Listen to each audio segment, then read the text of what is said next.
الحمد لله وكفى وسلام على عباده الذين اصطفى أما بعد أعوذ بالله من الشيطان الرجيم بسم الله الرحمن الرحيم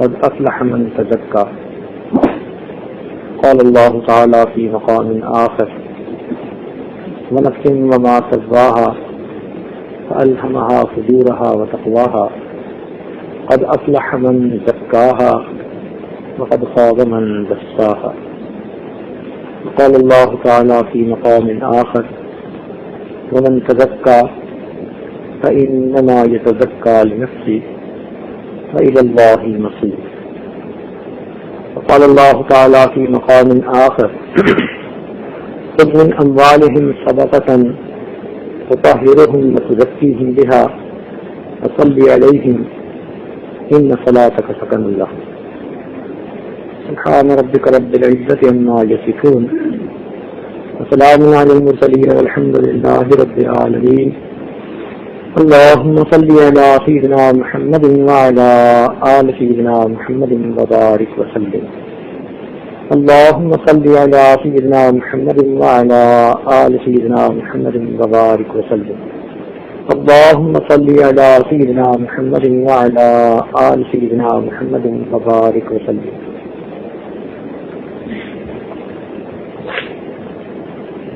اللہ رب العزت کا ارشاد ہے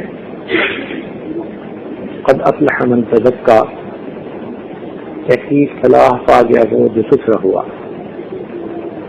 اللہ تعالیٰ نے ہر انسان کے اندر خیر بھی رکھی ہے، شر کا مادہ بھی رکھا ہے، مگر حکم یہ دیا کہ اپنے اندر سے شر کو دور کرے، خیر کو غالب کرے. اس کے لیے انسان کو محنت کی ضرورت پڑتی ہے. نیک سے نیک انسان کو برا ماحول دے دیں، اس سے اوپر برائی کے اثرات ہو جائیں گے. برے سے برے انسان کو آپ اچھا ماحول دے دیں، ایک نہ ایک دن وہ نیک بن جائے گا.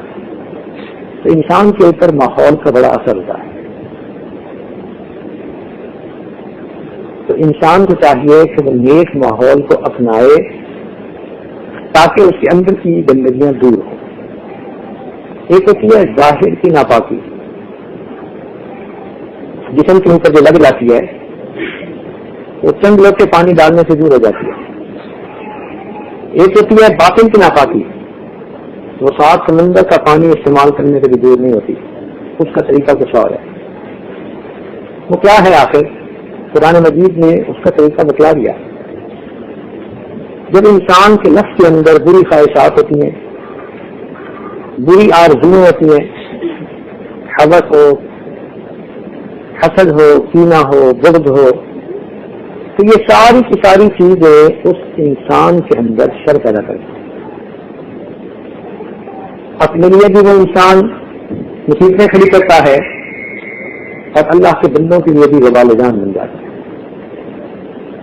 اس کو کہتے ہیں انسان کے نفس کا تزکیہ ہونا، کہ وہ گندگیاں ختم ہو جائیں، وہ برے اخلاق دور ہو جائیں اور انسان کے اندر اچھے اخلاق آ جائیں. یہ محنت ہمیں پوری زندگی کرنی ہے. اس کا فائدہ خود ہمیں، اس لیے ارشاد فرمایا ومن تزکا فإنما يتزکى لنفسه، اور جو ستھرا ہوا وہ اپنے لیے ستھرا ہوا. اس کے بغیر کوئی انسان جنت میں نہیں داخل ہو سکے گا. اللہ رب العزت کے ہاں کوئی آدمی سرخرو نہیں ہو سکے گا. تو یہ وہ کام ہے جو ہمیں اس دنیا میں جانے سے پہلے کرنا ہے. یہ ترقی نفس انسان کو مجاہد سے حاصل ہوتا ہے. جیسے بیماری کا علاج کروایا جاتا ہے، ایسے تزکیہ نفس حاصل کرنے کا بھی طریقہ کار ہے، اور وہ ہے مجاہدہ. ایک صحابی نے نبی علیہ الصلوۃ والسلام سے پوچھا کہ اللہ کے محبوب مجاہد کون ہوتا ہے؟ نبی اسلام نے ارشاد فرمایا المجاہد من جاہد نفسہ فی طاعت اللہ.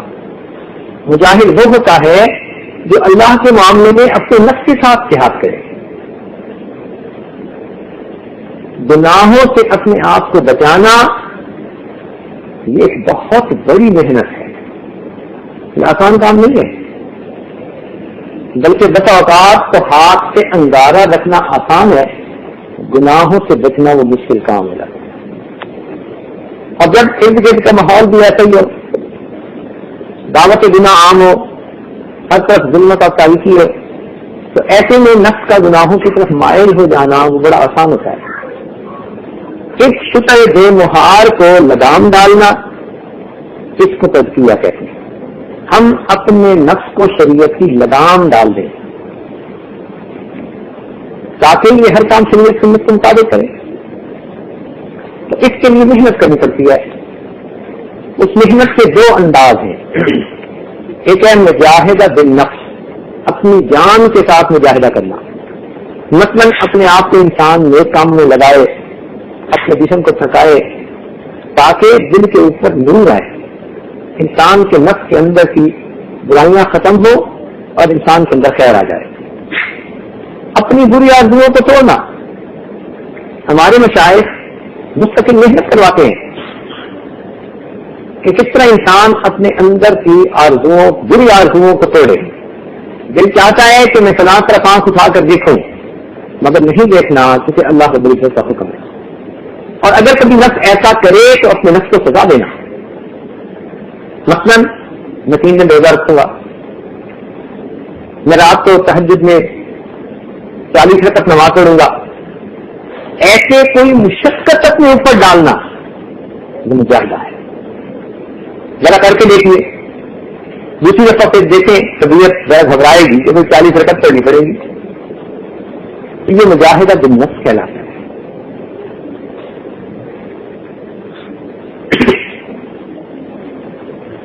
حالات جیسے بھی ہو، کبھی خوشی کے ہوتے ہیں، کبھی غم کے ہوتے ہیں، کبھی راحت کے ہوتے ہیں، کبھی مصیبت کے ہوتے ہیں. اس مصیبت کے ماحول میں صبر کرنا یہ بھی مجاہدے میں شامل ہے. اکثر اوقات دیکھا گیا کہ اگر ذرا سے حالات اونچ نیچ ہو تو آدمی شکوے کرنے شروع کر دیتا ہے. میں یہ بھی کیا، میں نے وہ بھی کیا، یہ نہیں ہوا، وہ نہیں ہوا. چند دن پہلے کی بات ہے کہ ایک صاحب کہنے لگے کہ جی میں نے تو یہ بھی کیا، یہ بھی کیا، یہ بھی کیا، اتنے عرصے سے دعا مانگ رہا ہوں اور یہ نہیں ہوا. وائی نہیں، میرے ساتھ کیوں ہوتا ہے؟ یہ جو بےصبری آ جاتی ہے یہ انسان کے اجر کو ضائع کر دیتی ہے. یاد رکھنا کہ بےصبری سے مصیبت تو نہیں چلتی، ملنے والا اجر ضائع ہو جاتا ہے. تو مصیبتوں کے اوپر صبر کرنا. آپ نے ایک درخت کو دیکھا ہوگا نا، سردیوں کے موسم میں اس کے پتے جھڑ جاتے ہیں، پھل پھول ختم ہو جاتے ہیں، بالکل لکڑی، مردہ لکڑی کی طرح وہ کھڑا ہوتا ہے.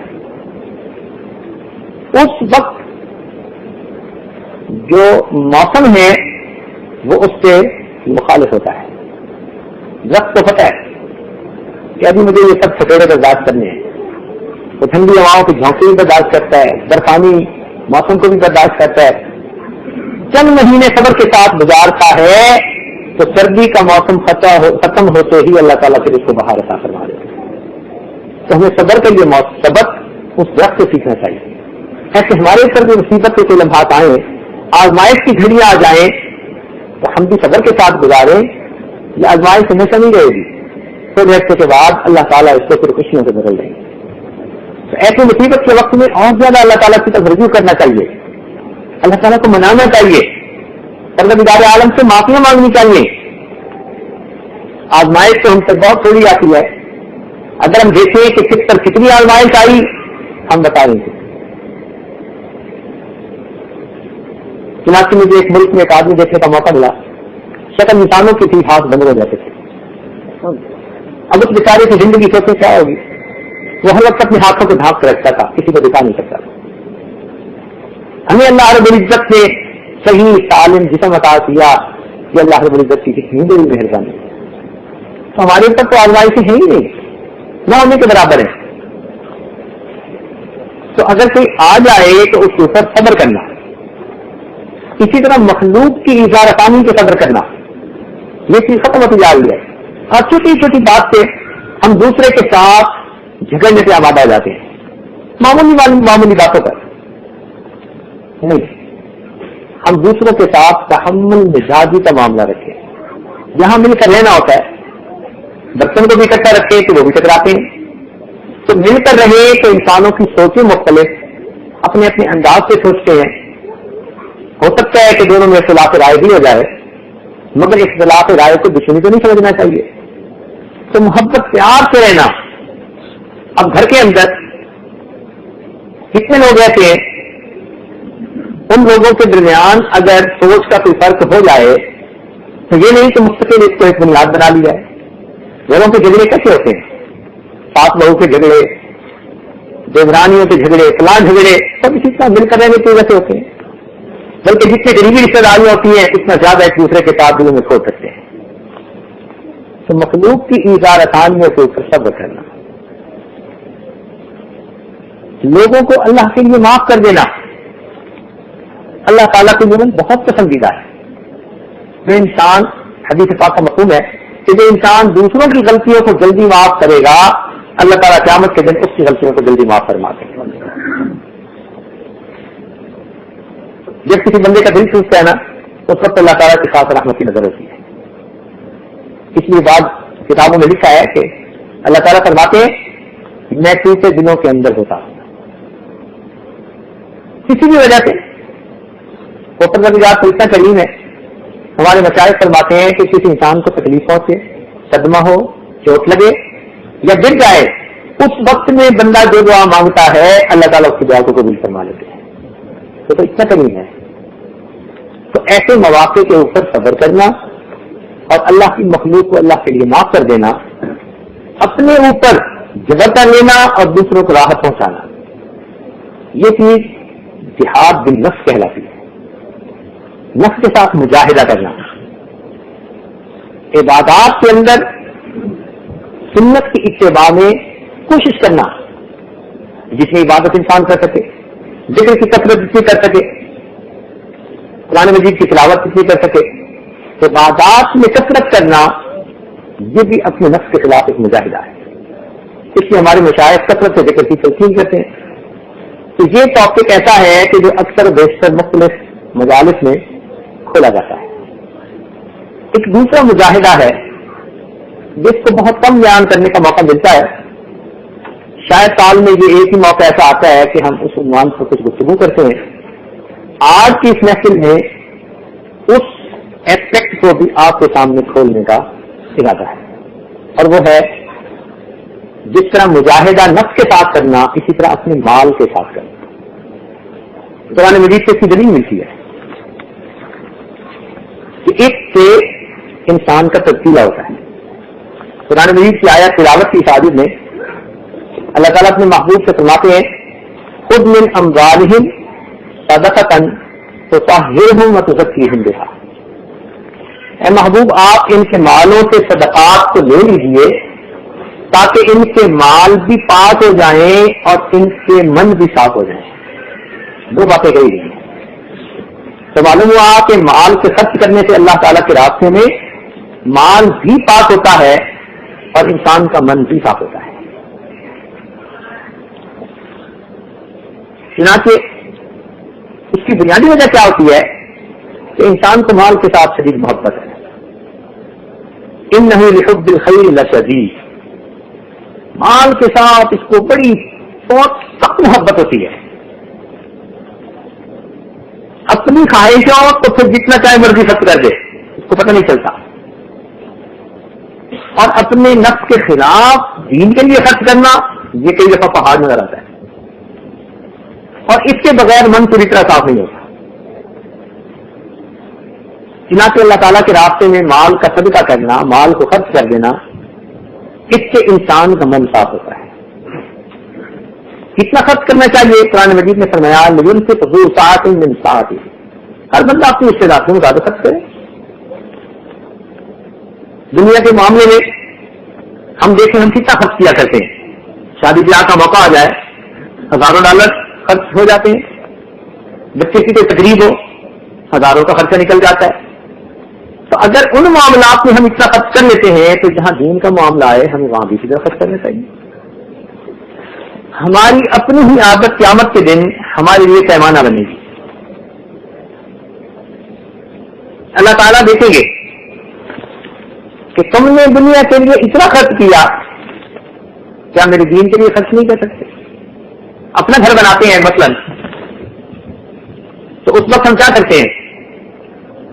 مشورہ بھی نہیں کرتے کسی سے اور جا کر 2 لاکھ 3 لاکھ ڈالر کا گھر سائن کر کے آ جاتے ہیں. آخر اتنا حوصلہ ہے نا کہ ہم اتنا بوجھ اٹھا لیتے ہیں. اگر اپنے گھر کے لیے ہم اتنا بڑا بوجھ آرام سے اٹھا لیتے ہیں تو اللہ کے گھر کے لیے کیا اس کا 10% بوجھ بھی نہیں اٹھا سکتے؟ تو جب اللہ تعالیٰ کے گھر کی بات آتی ہے تو ہم سمجھتے ہیں کہ بس نہیں، اس کا تو ہمارے اوپر کوئی بوجھ ہی نہیں ہے. اللہ کا گھر ہے، اللہ ہی اس کو خرچ کرے گا. ہاں، اللہ تعالیٰ کا گھر ہے، اللہ تعالیٰ ہی اس کو خرچ کریں گے، لیکن اس نے ڈائریکٹ چھت پھاڑ کے نہیں بھیجنے ہوتے، وہ اپنے بندوں کو ذریعہ بنا دیتا ہے. قرآن مجید میں وَجَعَلَكُم مُسْتَخْلَفِينَ فِيهِ، اللہ تعالیٰ نے تمہیں مال کا نائب بنا دیا ہے. تو ذرا توجہ سے یہ بات سن لینا. حدیث پاک میں آتا ہے کہ اللہ تعالیٰ کچھ لوگوں کو ان کی ضرورت سے زیادہ مال دے دیتا ہے، وہ ان کا اپنا نہیں ہوتا، وہ دوسرے لوگوں کا ہوتا ہے، غرباء کا، یتیموں کا، مساکین کا، اللہ کے راستے میں خرچ کرنے کے لیے ہوتا ہے. ان کے پاس امانت ہوتا ہے. اگر وہ لوگ اس مال کو ان جگہوں پر خرچ کرتے رہیں گے، اللہ تعالیٰ ان کو مال دیتے رہیں گے، اور اگر وہ خرچ کرنا چھوڑ دیں گے اللہ تعالیٰ ان کو دینا چھوڑ دیں گے. آپ نے کتنی دفعہ دیکھا بعض لوگوں کے حالات بہت اچھے ہوتے ہیں، پھر اچانک ایسے خراب ہوتے ہیں کہ سب کچھ ختم. کیوں؟ ان کو جو مل رہا تھا وہ ان کا اپنا سارا نہیں تھا، اس میں حصہ اللہ نے ڈال دیا تھا کچھ اور لوگوں کا، لیکن انہوں نے اس امانت کو نہیں پہنچایا، اپنا حق سمجھ بیٹھے. اب ڈاکیا اگر ڈاک کو خود کھول کے پڑھنا شروع کر دے اور جن لوگوں کی ڈاکیں نہ پہنچائے تو اس کو کون ڈاکیا رکھے گا؟ تو مال کے معاملے میں بھی بعض اوقات انسان ڈاکیے کی مانند ہوتا ہے. اللہ تعالیٰ اس کو دیتے ہیں تاکہ وہ دین کے راستے میں خرچ کرے، اور ہم اس بات کو سمجھتے رہیں. تو اس لیے ہمیں چاہیے کہ ہم دین کے راستے میں بھی خوش ہو کے خرچ کیا کریں، اس لیے کہ اللہ نے دیا ہے. ایک صاحب مجھے کہنے لگے کہ جی محنت تو ہم کرتے ہیں، خون پسینے کی کمائی ہماری ہوتی ہے، اور آپ کیا دیکھیں اللہ نے دیا ہے. آپ کہتے ہیں اللہ نے دیا. میں نے تو پوچھا بھائی یہ بتا کہ یہ خون پسینے کی کمائی کیسے کی آپ نے؟ کہتے جی دماغ لگایا. میں نے کہا کہ اگر اللہ تعالیٰ دماغ نہ دیتا تو پھر کیسے کماتے؟ اگر اللہ تعالیٰ آپ کو دماغ ہی نہ دیتا تو کیسے کماتے؟ کہتے جی بات تو ٹھیک ہے. تو اس لیے کہ اللہ تعالیٰ نے تمہیں دماغ دیا، لہذا اللہ تعالیٰ نے اس کی وجہ سے تمہیں یہ مال عطا فرما دیا. لہذا جو مال ہے وہ اللہ نے تمہیں دیا،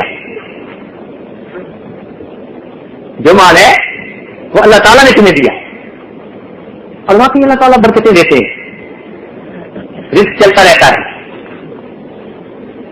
ہم نے کتنے لوگوں کو دیکھا پڑھے لکھے بھی نہیں ہوتے لیکن ان کا کام خوب چل رہا ہوتا ہے، اور بڑے لکھے پڑھوں کو دیکھا کہ بیٹھے ہوتے ہیں اور بیچاروں کے پاس کچھ آ نہیں رہا ہوتا. تو رزق کا معاملہ تو اللہ تعالیٰ کے پاس. اللہ تعالیٰ فرماتے ہیں نحن قسمنا بینہم معیشتہم، ان کے درمیان رزق کو ہم نے تقسیم کیا، ان کے درمیان رزق کو ہم نے تقسیم کیا. اللہ تعالیٰ رزق دے دیتے ہیں. تو انسان کا کام ہے قدم اٹھانا، ہاتھ بڑھانا، آگے کتنا اس کو مل جائے یہ اللہ تعالیٰ کی طرف سے ہوتا ہے. اللہ تعالیٰ کسی کو زیادہ دیتے ہیں، کسی کو کم دے دیتے ہیں. جس کو زیادہ ملے وہ اللہ تعالیٰ کا شکر ادا کرے اور اس کو نئے کاموں میں خرچ کرے، اور جس کو کم ملا وہ اس پر صبر ادا کرے. نبی علیہ الصلوۃ والسلام نے فرمایا کہ میں اس زندگی کو پسند کرتا ہوں کہ مجھے ملے تو میں اللہ کا شکر ادا کروں، اور اگر ایک وقت نہ ملے تو میں اللہ سے مانگنے کے لیے دعا کروں. اور نبی علیہ السلام نے دعا مانگی اللہم احیینی مسکینا وامیتنی مسکینا واحشرنی فی زمرۃ المساکین. اے اللہ مجھے مسکین پر ہی زندہ رکھیے، اسی پر موت آئے، قیامت کے دن اسی کے زمرہ میں مجھے شامل کر لیا جائے. تو مساکین کے لیے کتنی بڑی سعادت ہے. اس لیے کہ اللہ تعالیٰ نے اپنے محبوب کے سامنے دونوں چیزوں کو پیش کیا.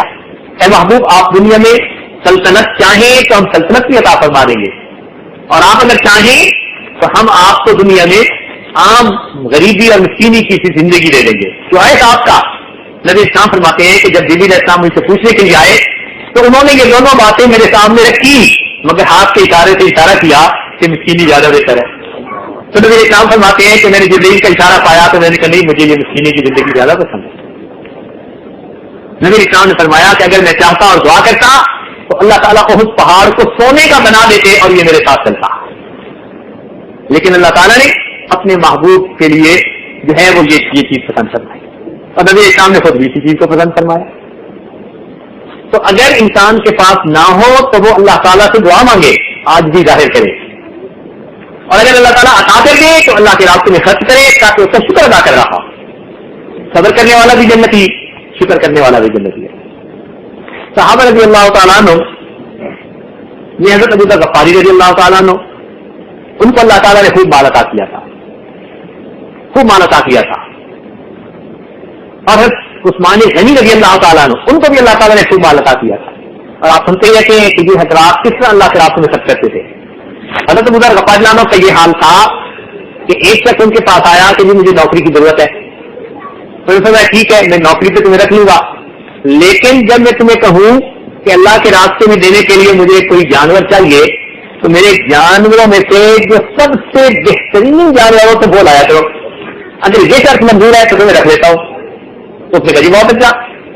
چنانچہ ان کے یہاں وہ کام کرنے لگے. ان کی عادت تھی مانگتے وہ بہترین چیز لے جاتے اللہ کے راستے میں صدقہ. جب مانگتے اللہ کے راستے میں صدقہ کرتے کرتے کرتے بڑی اچھی اچھی قسم کے اونٹ چلے گئے. فرماتے ہیں ایک ایسی اونٹنی تھی, دودھ بھی بہت دیتی تھی اور بڑی اچھی نسل کی تھی, اور وہ لے گئی تھی. میرا جی چاہتا تھا کہ یہ تو اب جانوروں کے اس گلے کے اندر رہنی چاہیے, ریور کے اندر رہنی چاہیے. اتنے میں کوئی آدمی مانگنے والا آیا. ابو ذر غفاری نے مجھ سے کہا کہ بھائی جانور لاؤ. کہتے ہیں کہ میں نے اس کو چھوڑ کر جو اس کے نمبر 2 جانور تھا وہ لے کے آ گیا اور انہوں نے اللہ کے راستے میں صدقہ کر دیا. اللہ تعالیٰ کی شان دوسرے تیسرے دن کہیں ان کی اس پر نظر پڑ گئی کہ اس سے تو یہ بہتر تھا. تو ان کو بلایا کہ بھائی میرے ساتھ آپ نے وعدہ کیا تھا پورا نہیں کیا. جب انہوں نے کہا تو میں نے کہا جی بات یہ ہے کہ میں نے دیکھا اتنے جانور آپ نے سب صدقہ کر دیے, اب یہی رہ گئی تھی, اس سے آگے نسل چلنی تھی. میں نے سوچا کہ یہ تو آپ کی ضرورت ہے, ہونی چاہیے آپ کے پاس. تو اس کے بعد جو نیکسٹ اچھا جانور تھا وہ میں نے پیش کر دیا. فرمان لگے ابو ذر غفاری عنہ سوچ میں پڑ گئے اور فرمان لگے کہ تجھے میں بتاؤں کہ میری ضرورت کا دن کون سا ہوگا. یہ الفاظ کہے کہ تجھے میں بتاؤں کہ میری ضرورت کا دن کون سا ہوگا. میں نے کہا جی. فرمایا اس دن ہوگا جب میں اللہ کے حضور حاضر ہوں گا اور مجھ سے میرے مال کا حساب لیا جا رہا ہوگا. وہ میری ضرورت کا دن ہوگا. اس سے پتہ چلتا ہے کہ حضرات صحابہ کرام کے ذہن میں ہر وقت یہ چیز رہتی تھی.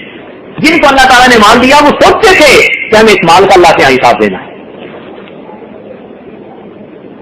عثمان غنی رضی اللہ تعالیٰ عنہ جب کبھی کوئی مشکل پیش آتی مسلمانوں پر خرچ کرتے تھے. جب مشکل پیش آتی مسلمانوں پر خرچ کرتے. یہ عثمان بہت مشہور بات ہے. مسلمانوں کے پاس پانی نہیں تھا. اب جب پانی نہ ملے تو پھر جینا کتنا مشکل ہو جاتا ہے, ضروریات پوری کرنی مشکل ہوتی ہے. ایک یہودی کے پاس کنواں تھا اور وہ بڑے مہنگے داموں پہ پانی بیچتا تھا. سیدنا عثمان غنی اس کے پاس گئے اور انہوں نے کہا کہ بھائی یہ کنواں مجھے دے دو. اس نے کہا میں کیوں دوں, اس میں مجھے آمدنی ہوتی ہے. آپ نے کہا بات یہ ہے کہ قیمت مجھ سے پوری لے لو اور پانی مجھے آدھا دے دو. قیمت پوری لے لو. وہ اس بات کی گہرائی کو سمجھ نہ سکا. چنانچہ کہنے لگا کہ جی ٹھیک ہے. چنانچہ اس نے قیمت تو پوری لے لی.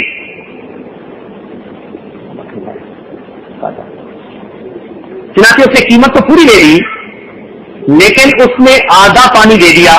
اب کہہ یہ پایا کہ ایک دن وہ نکالا کرے گا پانی اور دوسرے دن آپ نکالا کریں گے.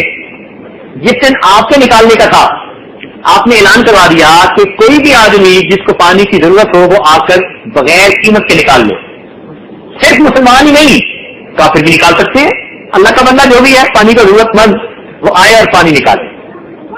اب جب سب کو پانی بغیر قیمت کے مل گیا تو جب عثمان غنی عنہ کا دن ہوتا تو مخلوق کی لائنیں لگی ہوتی اور دوسرا دن بیچنے کا ہوتا تو اس دن کوئی بندہ ہی نہ ہوتا. اب چند دن تو اس نے گزارے دیکھے, کہنے لگا جی اب تو میرے ہاتھ سے پتا گیا. وہ پھر خود ہی آ گیا جی مجھ سے باقی دوسرا حصہ بھی لے لیجیے. چنانچہ عثمان غنی نے دوسرا حصہ لے کر اس کو بھی مسلمانوں کے لیے وقف کر دیا. اللہ کے محبوب نے ان کے لیے دعا دی, اے اللہ اس کے بدلے میں ان کو جنت عطا فرما. تو صحابہ کرام کا یہ حال تھا. ایسے خرچ کرتے تھے تاکہ اللہ کیا ان کو اور زیادہ اجر عطا ہو جائے. چنانچہ ایک وقت مدینہ میں قحط پڑا اور اس وقت لوگ بھوکوں مرنے لگے, کھانے کو کچھ ملتا نہیں تھا, بہت مشکل وقت آ گیا. ایسے وقت میں عثمان رضی اللہ عنہ کا ایک پورا قافلہ آیا اونٹوں کا, جو غذا سے اور کھانے پینے کی چیزوں سے لدا ہوا تھا. مدینہ کے جو تاجر تھے وہ سب گئے کہ ہم ان سے خرید کے آگے بیچیں گے, یعنی تھوک کا مال آ گیا ہے تو ہم خرید کے آگے پرچون کے حساب سے بیچیں گے. تو جب آئے اور کہنے لگے کہ جی ہم خریدنا چاہتے ہیں, تو آپ نے فرمایا کہ کتنا دو گے؟ انہوں نے کہا جی ہم آپ کو خریدا ہوا جو مال ہے آپ نے اس سے دگنی قیمت دیں گے. آپ نے فرمایا تھوڑی ہے. ان کا جی 3 گنا قیمت دے دیں گے. آپ نے فرمایا تھوڑی ہے. ان کا جی ہم 4 گنا قیمت سے خرید لیتے ہیں.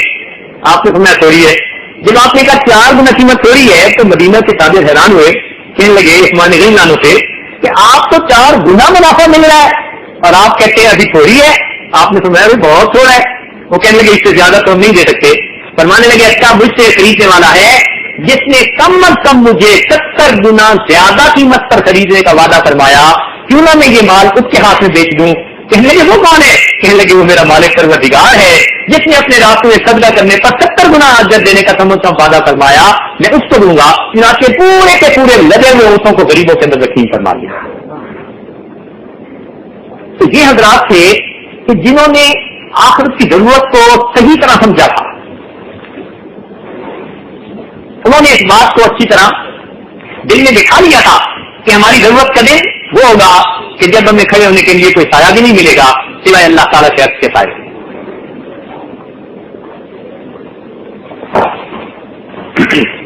لہذا یہ حضرات اپنا مال اللہ کے راستے میں ایسے خرچ کرتے تھے کہ جیسے واقعی اگلے ہی لمحے انہیں اس کا اجر ملنے والا ہو, اس یقین کے ساتھ خرچ کرتے تھے. مردوں کا بھی یہی حال تھا, عورتوں کا بھی یہی حال. چنانچہ سیدہ صدیقہ رضی اللہ تعالیٰ عنہ کا واقعہ ہے, روزے کے ساتھ ہے. ان کو کسی مال غنیمت میں سے 12,000 درہم حصہ ملا, امہات المومنین کے حصے میں آیا. انہوں نے اپنی باندی کو کہا کہ بھائی مدینہ کے بیواؤں کو, غریبوں یتیموں کو بلواؤ اور یہ تقسیم کرو. چنانچہ وہ بلا لائی, یہ تقسیم کرتی رہی. وہیں بیٹھے بیٹھے 12,000 درہم پورے کے پورے خرچ کر دیے. تھوڑی دیر کے بعد افطاری کا وقت آیا. اپنی باندی نے فرمایا کہ بھائی افطاری کے لیے کچھ لاؤ. ان کری مجھے پیسے دے, میں کچھ لے کے آؤں. مجھے پہلے یاد دلا دیتی, میں نے تو سب خرچ کر دیے.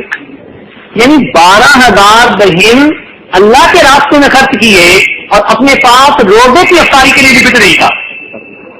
ایسے خرچ کیا کرتے تھے. ان حضرات نے آخرت کی اہمیت کو صحیح طرح سمجھا تھا. جیسے دنیا میں ہماری ضروریات ہیں نا, اور ضرورت پڑنے پر ہم کہتے ہیں تو جی ضرورت پہ مال خرچ نہیں کرنا تو کب کرنا ہے. ہماری اصل ضرورت کا دن آخرت کا دن ہوگا. اس دن انسان سوچے گا کہ کاش میرے پاس کچھ مال ہوتا. نبی علیہ السلام نے ارشاد فرمایا, بہتی شریف روایت ہے کہ قیامت کے دن ہر انسان اپنے صدقہ کیے ہوئے مال کے سائے کے نیچے ہوگا. جتنا صدقہ کیا ہوگا اتنا اس کے اوپر سایہ ہوگا. اس کے مال جو صدقہ کرے گا اس کے بقدر اللہ تعالیٰ اسے سایہ عطا فرمائیں گے قیامت کے دن اس کی دھوپ سے. اور ایک روایت میں آتا ہے کہ جو انسان دنیا میں صدقہ کرے گا اللہ رب العزت قیامت کے دن اس کے گناہوں کی پردہ پوشی فرمائیں گے. تو صحابہ کرام اللہ تعالیٰ کے راستے میں خوب خرچ کیا کرتے تھے. قرآن مجید کی آیت ہے, لن تنالوا البر حتی تنفقوا مما تحبون. تم نیکی کے اعلیٰ رتبے پر اس وقت تک نہیں پہنچ سکتے جب تک کہ تم اس چیز کو خرچ نہ کرو جو تمہیں بڑی محبوب ہے. اب یہ قرآن فیصلہ ہے, قرآن عظیم شان, کہ تم نیکی کے بلند مرتبے تک اس وقت تک نہیں پہنچ سکتے جب تک اس چیز کو خرچ نہ کرو جو تمہیں زیادہ محبوب ہے. تم فتنی نے لکھا کہ بھائی اللہ کے راستے میں اس چیز کو خرچ کرو جو تمہیں زیادہ محبوب ہو. چنانچہ مال کو خرچ کرنا. صحابہ کرام تو ایک قدم اور آگے, جو چیز انہیں خود زیادہ پسند ہوتی تھی نا وہ اللہ کے راستے میں خرچ کرتے تھے.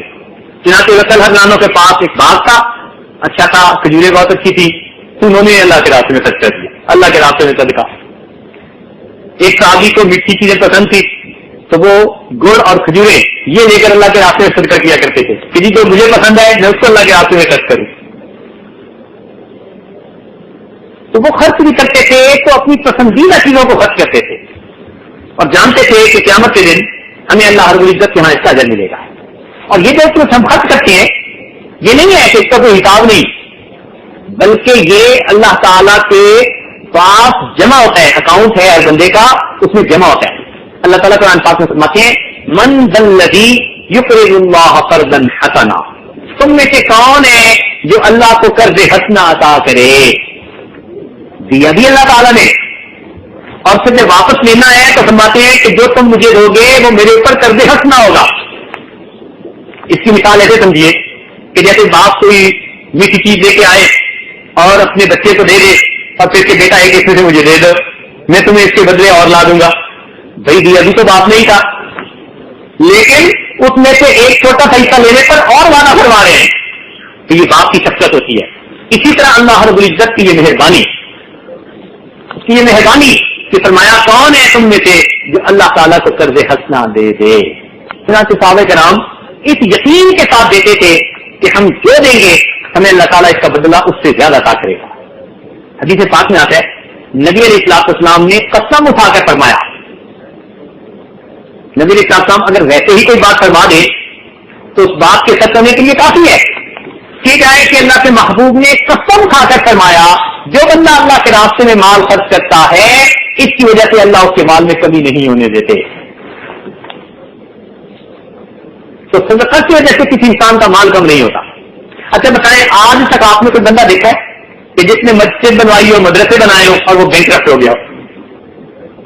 کوئی ایک مثال تو دے دیں، یا آپ نے سنی ہو کوئی مثال کہ فلاں بندے نے ایک مسجد بنائی، سارا خرچ خود کیا اور خود بینکرپٹ ہو گیا؟ نہیں.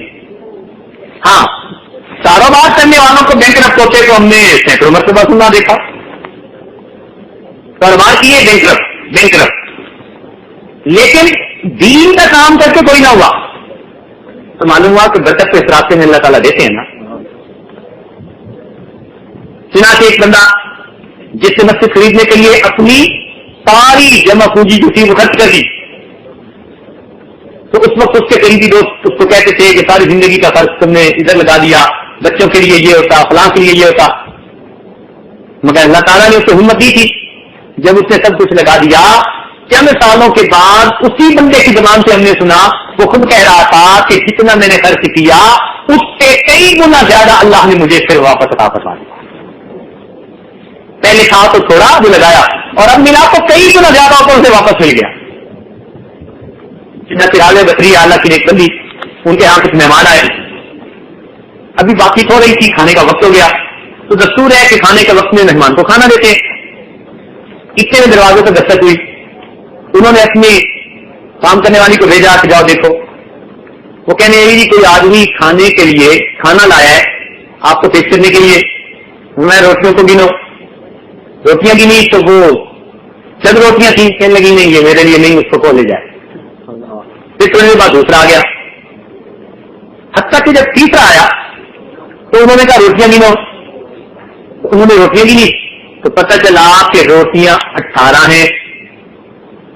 روٹیاں ان کا نہیں سمجھے، میرا تو حصہ نظر نہیں آتا، میرے لیے تو 20 روٹیاں آنی چاہیے.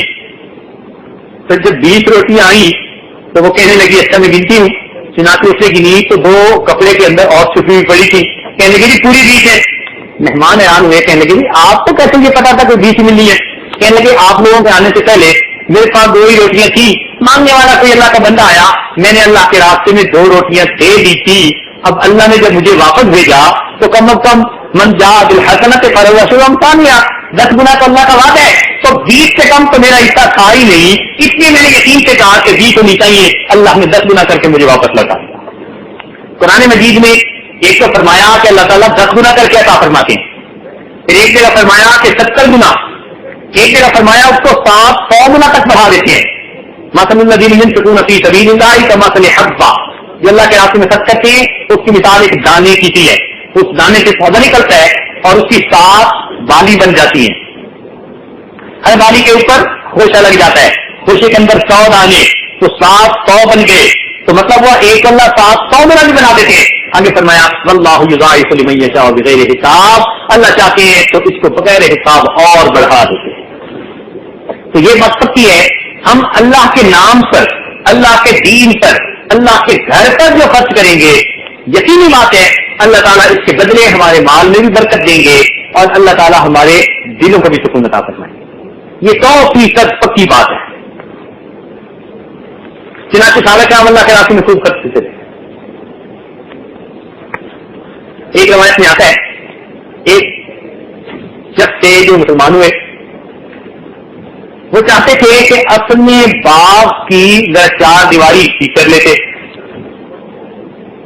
اس 4 دیواری میں جو ہمسائے کا باغ تھا نا, اس کی کوئی 8-10 کھجوروں کے درخت اندر آ جاتے تھے تو لائن سیدھی نہیں بنتی تھی. وہ نبی اسلام کی خدمت میں حاضر ہوئے, اللہ کے نبی یہ میرے ہمسائے میں ایک بڑے میاں ہیں, ان کا باغ ہے, ان کے کوئی 9-10 درخت میرے حصے میں آتے ہیں, اگر وہ مجھے مل جائیں تو میری لائن بھی تو سیدھی ہو جاتی ہے, تو مجھے آپ یہ خرید کر دے دیجیے.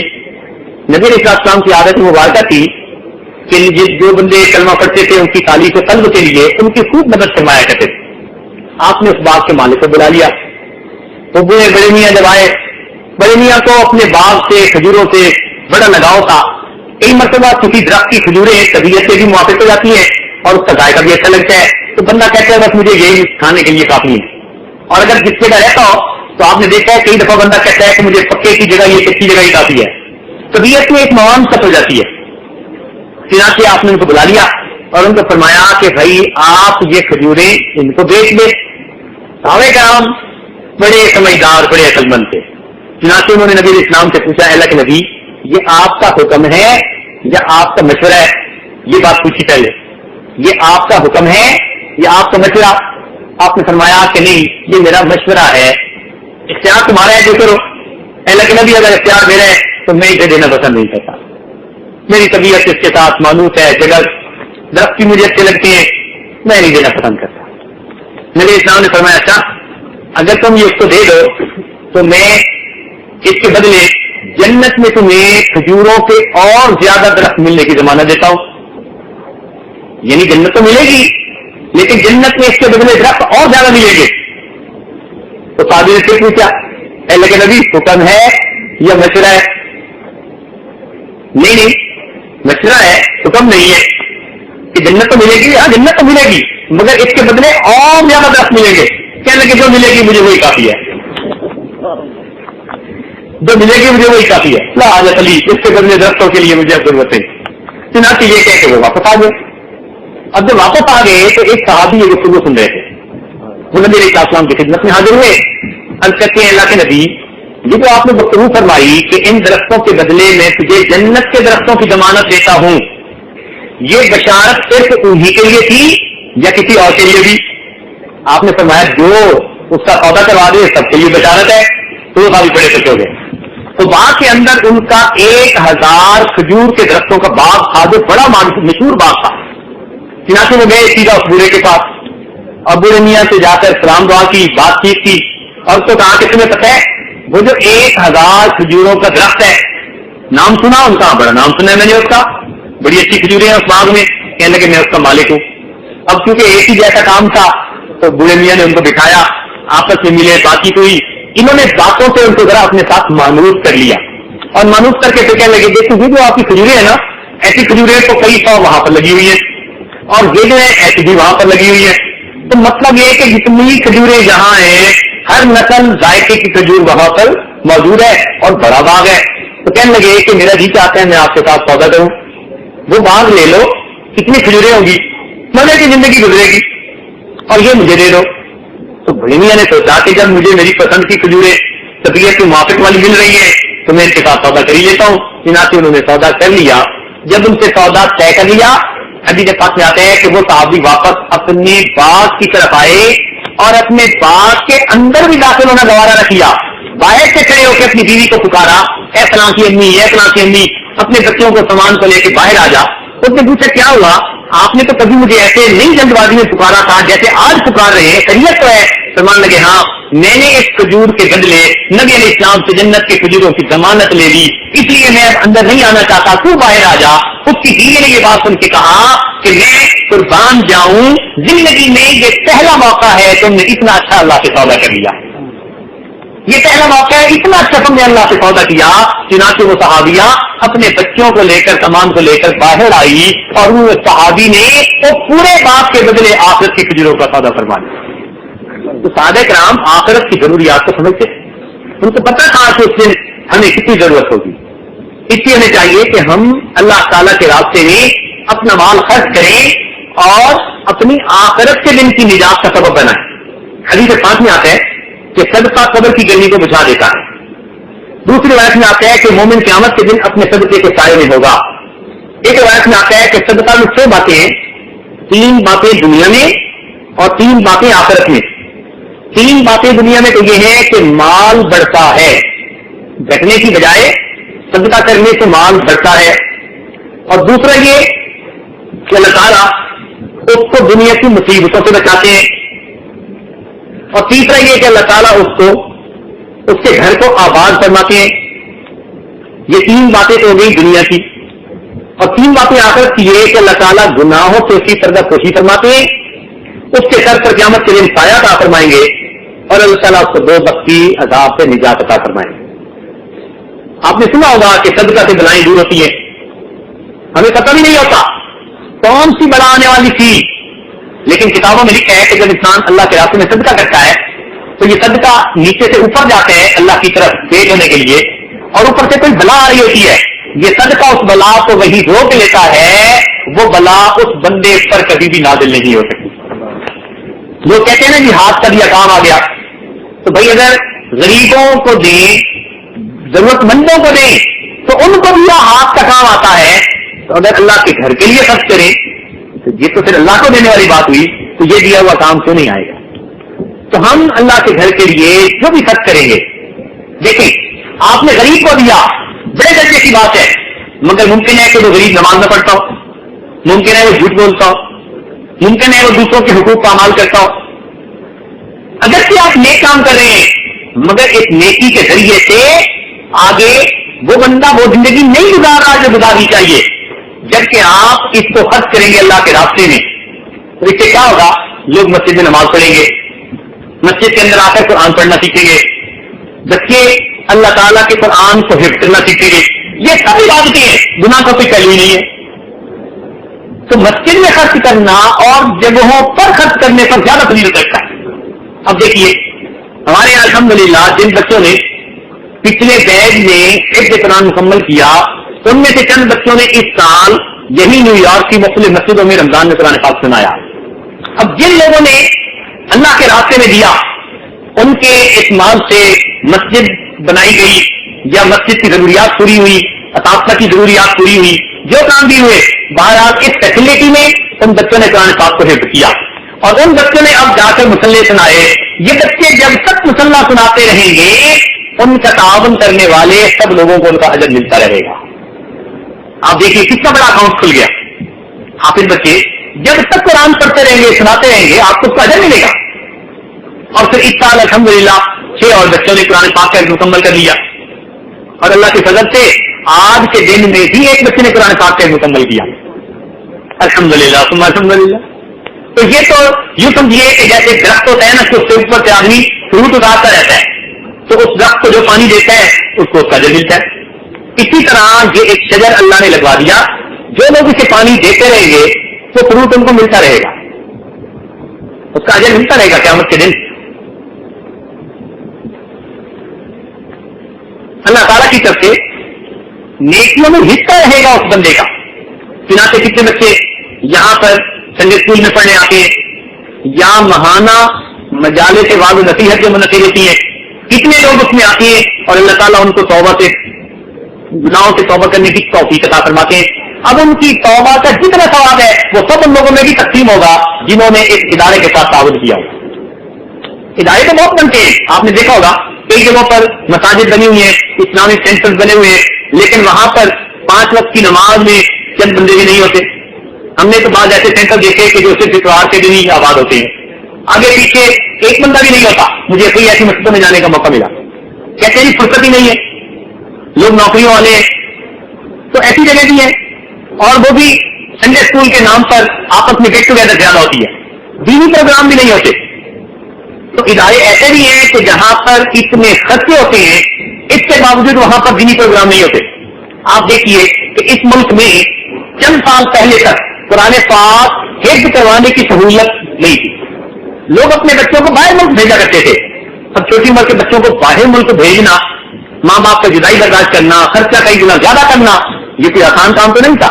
چنانچہ کتنا ہوتا تھا کہ کئی ماں باپ جو بچوں کو حافظ بنانا چاہتے تھے، ان کے دل میں تمنا رہتی تھی اور وہ اپنے بچوں کو باہر بھیج نہیں سکتے تھے.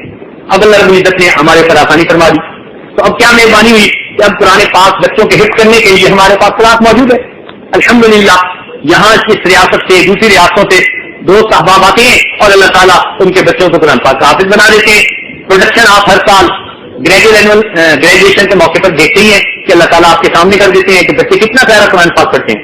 اس دفعہ ایک چھوٹے سے بچے نے قرآن پاک پڑھا تو کتنا دل خوشی ہوا، اتنا دل خوشی ہوا اس کو سن کے کہ دیکھو یہ مجھے یاد ہے کہ جب 1985 میں پہلی دفعہ یہ آج یہاں امریکہ میں آیا تو کراچی سے فلائٹ تھی. وہاں سے اس وقت بیٹھا ہوا انتظار میں تھا تو ایک خاتون جو امریکہ میں رہتی ہوگی اس نے دیکھا تو اس قبیلی ڈبے میں تو بڑی آرام سی ہوئی کہ بھائی یہ صاحب کہاں جا رہے ہیں. تھوڑی دیر کے بعد آ کر پوچھنے لگی آپ نیو یارک جا رہے ہیں؟ جی نیو یارک جا رہے ہیں. واپس چلی گئی. پھر کوئی 15 منٹ 20 منٹ کے بعد پھر آئی، آپ خود نیو یارک جا رہے ہیں؟ جی خود نیو یارک جا رہے ہیں. پھر واپس چلی گئی. پھر چند منٹ کے بعد وہ آئی اور آ کر کہنے لگی جی آپ ناراض نہ ہو کہ بار بار مجھ سے یہ پوچھ رہی ہے، میں اپنے بچوں کو قرآن پاک پڑھانا چاہتی ہوں لیکن میرے بچے عربی حروف الفاظ سمجھ نہیں سکتے، تو میں اس لیے آپ کے پاس آئی ہوں کہ آپ مجھے قرآن پاک انگلش الفابیٹ کے اندر لکھ کر دیں. یعنی جیسے والذین عربی میں لکھا جاتا ہے نا تو اس کو WALL اس طرح کر کے انگلش حروف میں لکھ کے دیں تاکہ میں ان کو پڑھا سکوں.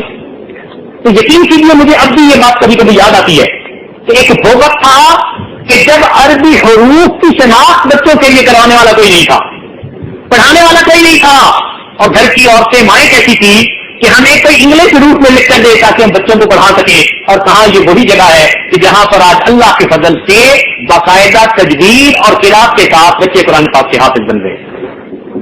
ذالک فضل اللہ یؤتیہ من یشاء واللہ ذو الفضل العظیم. یہ اللہ تعالیٰ کی رحمت ہے، یہ اللہ تعالیٰ کا کرم ہے. یہ کوئی چھوٹی بات نہیں ہے. ایک بچے کا حافظ بن کے نکل جانا بڑی بات ہوتی ہے. یہ جائے کہ الحمدللہ یہاں سے اللہ تعالیٰ نے ہر سال جو ہے 8-10 بچے 8 بچوں کا قرآن پاک سے مکمل ہو جانا، یہ اللہ رب العزت کا بڑا کرم ہے. پھر الحمدللہ یہاں پر دور حدیث کی تعلیم یہ شروع کی تو الحمدللہ یہیں سے مقامی حضرات جن کے پاس پورا وقت ہے یا جن کے پاس پورا وقت نہیں، سب کے لیے ایک تعلیم کا نظام بنایا. اللہ تعالیٰ جزائے خیر دے حضرت شیخ الحدیث صاحب کو، حضرت مفتی عبد المقتدر صاحب دامت برکاتہم کو. یہ حضرات ہمارے ان کتابی طلباء کو پڑھاتے ہیں اور الحمدللہ کہ یہ پڑھتے یہاں ہیں لیکن بورڈ کا امتحان پاکستان جا کے دیتے ہیں. ہم نے کیوں کیا کہ ایسا نہ ہو کہ ہم یہی پڑھائیں اور پھر یہ بھی سمجھے لوگ بھی سمجھے کہ جی معیار پتہ نہیں تھا یا نہیں تھا. بات سمجھ رہے ہیں نا؟ دل میں بات آ سکتی ہے نا کہ جی یہاں پڑھا تھا پتہ نہیں پڑھانے والوں نے ان کو ویسے ہی پڑھاتے رہے، معیار کا خیال رکھا یا نہیں. ہم نے کہا نہیں، پڑھیں گے یہاں امتحان جا کر دیں گے بورڈ کا جیسے دیتی ہیں. چنانچہ یہ سارا سال یہاں پڑھتے ہیں اور اس وقت ایک مہینہ کی چھٹی کر کے وہاں جاتے ہیں اور وہاں جا کر وفاق کا امتحان دیتے ہیں، رابعہ کا امتحان دے رہے ہیں. یعنی 8 سال لگتے ہیں دور حدیث کرنے میں اور یہ اس وقت 4 سال کے امتحان دیں گے. جس اللہ نے 4 سال پورے کروا دیے تو انشاءاللہ 8 سال بھی پورے کروا دے گا. تو پھر کیا ہوگا کہ یہ باقاعدہ باضابطہ عالم بنیں گے اور اس ادارے کے اندر کام کرنے والے ہوں. ہم نے اپنے بچوں کو اس کے لیے سب سے پہلے بھیجا. اب دیکھیے خورشید صاحب نے اپنے ایک بیٹے اور بیٹی کو الحمدللہ اس کے لیے بھیجا. پہلے ہم نے ان کو انگلینڈ بھیجا مانچسٹر کی سائٹ پر، وہاں پر ایک مدرسے میں ان کو پڑھایا. لیکن ہم نے یہ دیکھا کہ وہاں سکول کے اوقات میں تو ان کی تعلیم اچھی ہے. جب سکول کے اوقات ختم ہوتے ہیں مدرسے کے اوقات، اس کے بعد بچے جیسے بورڈنگ میں رہتے ہیں وہ اسی طرح بورڈنگ میں رہتے ہیں. اس وقت ان کے اوپر کوئی خصوصی توجہ نہیں ہوتی. چنانچہ اس کمی کو پورا کرنے کے لیے ہم نے 3 سال ان کو وہاں پڑھایا، اس کے بعد ان کو پاکستان پہنچا دیا. اور الحمدللہ اب ہم نے ان کا کیجول ایسا بنایا کہ مدرسے کے اوقات میں بھی وہ وہاں پڑھتی ہیں اور اس کے بعد باقاعدہ معلمات رکھتی ہیں جو ٹیوشن ورک کرتی ہیں اور جو سبجیکٹ کوئی کمزور ہے اس کو پورا کرواتی ہیں. اور پھر ان کے دورے کے ذریعے سے صرف نحو فلاں ان کی جو ہے کمی پوری کرتی ہیں وہ بچیاں اتنی خوش ہیں کہ ہم نے جتنا 3 سالوں میں سیکھا یوں سمجھتی ہیں کہ 1 سال میں وہ ساری کمی جو تھی اللہ تعالیٰ نے ہماری پوری فرما دی. تو ایسے محنت کروا رہے ہیں ان کو وہاں. کیوں کہ اگلا سال ان کا بخاری شریف کا سال ہے, یہ مشکات شریف کا سال تھا.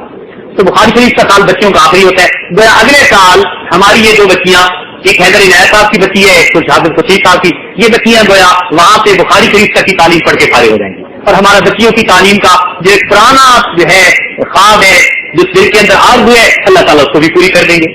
تو الحمدللہ کہ اس ادارے میں تعلیم کے لیے ہر ممکن کوشش کی جا رہی ہے. جب آبجیکٹو یہ بنا لیا کہ ہماری آرگنائزیشن نے یہاں دین کی تعلیم کے لیے کام کرنا ہے, تو ہمارا اٹھتے بیٹھے ہر وقت یہی خیال ہوتا ہے اور اسی کے لیے ہم کوششیں کر رہے ہوتے ہیں. اور الحمدللہ سب دوستوں کو اسی کام میں لگایا ہوا ہے. اللہ تعالیٰ اس کو پورا کر دے. ہمارے ایک دوست مولانا کمال الدین صاحب, الحمدللہ وہ اپنی ایریا کے ساتھ وہاں گئے. اس سال وہ وہاں بخاری شریف پڑھ رہے ہیں. پہلے ان کا خیال تھا کہ بخاری شریف پڑھ کر آئیں گے, پھر ہم نے کہا کہ نہیں, بخاری شریف پڑھنے کے بعد آپ کو مفتی کا بھی باقاعدہ کورس کرنا چاہیے. تو الحمدللہ پہلے اس میں انہوں نے سوچا اچھا ہم 1 سال کا کورس کریں گے. پھر اللہ تعالیٰ نے دل میں بات ڈالی کہ نہیں, جب کرنا ہی ہے تو باقاعدہ پکا کورس 2 سال والا جس سے مستند مفتی انسان بن کر نکلتا ہے, کیونکہ ساری زندگی یہاں کام کرنا ہے. تو اب انہوں نے 2 سال کا ارادہ کر لیا. تو اس سال ان کا درس جو ہے بخاری شریف کا مکمل ہو جائے گا. اگلے 2 سالوں میں وہ باضابطہ باقاعدہ ایک بڑے جامعہ سے مفتی کی سند لے کر پھر یہاں آئیں گے اور آ کر پھر دین کا کام آگے بڑھائیں گے. تو یہ مختلف انداز ہیں کہ جس سے ہم اس ادارے کے تعلیمی فائدے کو بڑھانے کی کوشش کر رہے ہیں. اپنے آپ کو بھی اس میں لگایا ہے, اپنی اولادوں کو بھی لگایا ہے, اپنے مال کو بھی اس میں لگا رہے ہیں. تو جب اپنے مال کو, جان کو, اولاد کو, سب کو اللہ کے لیے اس طرح پیش کر دیا, تو پھر ہم چاہتے ہیں کہ اپنے دوستوں کو بھی اس طرح متوجہ کریں کہ وہ بھی سارے خیر میں حصہ لینے والے بنے. اور اس میں ہمیں کوئی شرم نہیں محسوس ہو رہی. اگر کوئی یہ سمجھے نا کہ اگر اپنی ذات کے لیے کوئی مانگ رہا ہے تو واقعی شرم کی بات تھی. ہم تو اللہ کے دین کے لیے کہہ رہے ہیں. نبی علیہ السلام نے اس کام کو کیا, ہم اسے اپنے محبوب کی سنت سمجھ کے کر رہے ہیں. اور یہ ہمیں یقین ہے کہ ہماری ضروریات کو پورا کرنے والا اللہ تعالیٰ ہے. جس پر وزیرات نے اتنے سال جو اقتدار میں مشکل کے ہوتے ہیں وہ نکلوا دیے, تو اب آئندہ سال بھی بڑی آسانی کے ساتھ نکلوا دیں گے. فرق یہ پڑتا ہے کہ وہ ذریعہ کون بنتا ہے. تو اس لیے جو قریبی دوست احباب تھے, ہم نے اس سال ان کو پھر اس طرح دعوت دی کہ اس موقع پر آ جائیں, اور آ کر وہ اس موقع پر اس پورے سال کی جو کارکردگی ہے وہ بھی سنیں کہ بلڈنگ سے کیا بنا. حضرت خورشید صاحب نے تو بلڈنگ کی باتیں بتائی. ہماری نظر میں یہ تعلیمی کام اس سے بہت زیادہ ضروری اور اہم ہے کہ اصل کام ہوا کیا. آدمی نے قلعہ بنایا ہوا اور اندر کام نہ ہو رہا ہو تو پھر اس کا کیا فائدہ. الحمدللہ ہمارے اتنے وسائل ہیں کیونکہ یہاں قریب قریب میں آبادی اتنی گھنی نہیں کہ بہت کثرت کے ساتھ لوگ آئیں. تو جتنے بھی دوست آتے ہیں الحمدللہ انہی کے جو ہے مشوروں سے, تعاون سے الحمدللہ یہ کام ہو رہا ہے. اللہ کے فضل سے الحمدللہ تربیت کی مجالس بھی ہوتی ہیں, تعلیمی سلسلہ بھی چل رہا ہے, خدمت قرآن اور حدیث دونوں کی ہو رہی ہے. تو یہ اللہ تعالیٰ کی رحمت ہے. ہم اس پر اللہ تعالیٰ کا شکر ادا کرتے ہیں اور ہر وقت اس کے لیے دعا گو رہتے ہیں. ہر وقت اس کے لیے دعا گو رہتے ہیں. آپ حیران ہوں گے, یہ بات شاید یہ عاجز نہ بتاتا, لیکن آپ لوگوں کی انکریجمنٹ کے لیے یہ آپ کو بتا رہا ہے کہ الحمدللہ اللہ تعالیٰ نے ساجد کو عمرے کی سعادت عطا فرمائی. منتظم جو قبولیت دعا کی جگہ ہے اللہ تعالیٰ نے وہاں پہنچنے کی توفیق عطا فرمائی. تو تقریباً 5 منٹ اس عاجز نے اس ادارے کا نام لے کر دعا مانگی کہ اللہ جو بچے اس ادارے سے پڑھ کر نکلے ان سب کو اپنے مقبول بندوں کی جماعت میں شامل کروا. پورے 5 منٹ کی دعا مانگی, جو بچے اللہ اس ادارے سے پڑھ کر نکلے ہر بچے کو اپنے مقبول بندوں کی جماعت میں شامل کروا. اصل چیز تو یہ ہے. تو الحمدللہ کہ یہ عاجز بھی کوشش کر رہا ہے, آپ سب حضرات کی کوشش کر رہے ہیں. اللہ تعالیٰ ان کوششوں کو قبول فرمائے. اچھا, اب رہ گئی یہ بات کہ جو آیت پڑھی گئی, اب اس کو اس کا پس منظر اور اس کا ترجمہ سمجھا کر یہ آج اپنی بات مکمل کر لے گا. آپ ذرا توجہ فرمائیے گا اور دل کے کانوں سے سنیے گا. آیت یہ ہے, خود من اموالہم صدقۃ تطہرہم وتزکیہم بہا. یہ آیت اترنے کا جو واقعہ ہے اسے شان نزول کہتے ہیں کہ کس پس منظر میں, بیک گراؤنڈ میں یہ آیت اتاری گئی. تو پس منظر ذرا سن لیجیے کہ جب مسلمان غزوہ تبوک کے لیے نکلے تو یہ تقریباً 1 وے 700 میل کا سفر تھا. 1 وے کتنا تھا؟ 700 میل کا سفر. سخت گرمی کا موسم, سواریاں بھی پوری نہیں تھی. حدیث پاک میں آتا ہے اس کی تھوڑیاں سواری تھی کہ 10 بندوں کے حصے میں 1 اونٹ آتا تھا. تو ایک بندہ اونٹ پہ سوار ہوتا, 9 پیدل چلتے, پھر وہ کرتا تو دوسرا چلتا, پھر 2 اترتا تو تیسرا. اس طرح سفر طے ہوا. گرمی کے موسم میں پیدل سفر اور کھانے کے لیے چند بوری کھجور کے سوا کچھ نہیں تھا. حتیٰ کہ بعض وقت میں ایک کھجور 2 صحابہ کے حصے میں آتی. آدھی کھجور ایک کھاتے, آدھی کھجور دوسری کھاتے, اور پینے کے لیے پانی بھی نہیں تھا. صحابہ کرام کہتے ہیں کہ ایک گھونٹ پانی پینے کا نہیں ملتا تھا. ایسا وقت آیا کہ اونٹ کو ذبح کر کے اس کے آنتوں کے ساتھ جو تری ہوتی ہے وہ آنکھیں منہ میں ڈال کے منہ کی خشکی کو دور کیا گیا. صحابہ کرام کہتے ہیں ہمیں یوں محسوس ہوتا تھا شدت پیاس کی وجہ سے شاید ہماری گردنیں ایک طرف کو لٹک جائیں گے, یعنی ہم مر کے گر جائیں گے. ایسے مشکل کا سفر تھا, ایسا مشکل کا سفر وہ کہتے ہیں کہ زندگی میں کبھی نہیں آیا. سواری کے لیے یعنی چلنے کے لیے سواری نہیں, کھانے کے لیے کچھ نہیں, پینے کے لیے پانی نہیں, اور اوپر سے موسم کی شدت, سخت گرمی, اور اتنا سفر یہ بھی نہیں کہ کوئی 40-50 میل کا ہے, 700 میل کا ایک طرف کا سفر. اللہ ہوتا ہے. اب صحابہ کرام نبی علیہ السلام کے ساتھ اس سفر کے لیے نکل کھڑے ہوئے. چند ایسے حضرات تھے کہ جن کے پاس سواریاں بھی تھی, تو انہوں نے یہ سوچا کہ ہم اگر 1-8 دن بعد میں بھی نکلے تو ہم قافلے کے پاس پہنچ جائیں گے. چنانچہ انہوں نے کہا ہم اپنی ذرا کام سمیٹ لیں. جیسے بندہ سوچتا ہے نا جی یہاں سے نکلے شکاگو کے لیے, اچھا بھائی آپ چلے, ہم بس ابھی 10 منٹ میں چلتے ہیں, فلاں جگہ مل جائیں گے. تو ایسے ہی ہوا. انہوں نے سوچا اچھا ہم اپنے کام سمیٹ لیں اور اس کے بعد ہم چل کے لشکر کے ساتھ مل جائیں گے. اللہ کی شان کہ لشکر چلا گیا اور وہاں سے ہو کے واپس بھی آ گیا. جب واپس آ گیا تو اس وقت تک یہ حضرات ابھی چلے ہی نہیں تھے. نبی علیہ السلام جب واپس تشریف لائے تو بعض روایات میں 80 آدمی آتے ہیں, بعض میں کچھ کم آتے ہیں. جو حضرات تھے انہوں نے آ کر اپنا عذر پیش کر دیا کہ جی یہ وجہ تھی, یہ وجہ تھی, یہ وجہ تھی. نبی علیہ السلام نے ان کے عذر کو قبول فرما لیا اور ان کے باطن کے معاملے کو اللہ سے چھوڑ دیا. لیکن 3 حضرات اس میں سے ایسے تھے کہ جو واقعی جا بھی نہیں سکے تھے, حالات بھی اچھے تھے. ان کی بات بڑی معروف ہوئی. قرآن مجید میں بھی اللہ تعالیٰ فرماتے ہیں وَعَلَى الثَّلَاثَةِ الَّذِينَ خُلِّفُوا. اچھا انہوں نے کیا کیا؟ انہوں نے اپنے آپ کو, بعض حضرات نے مسجد نبوی کا ایک ستون تھا اس کے ساتھ باندھ لیا کہ ہم تو اس وقت تک نہیں اس سے کھلیں گے جب تک اللہ کے رسول صلی اللہ علیہ وسلم میں نہیں کھولیں گے. نبی علیہ السلام نے اللہ تعالیٰ کے اوپر چھوڑ دیا کہ اللہ تعالیٰ کی طرف سے اشارہ ہوگا تو کھولوں گا.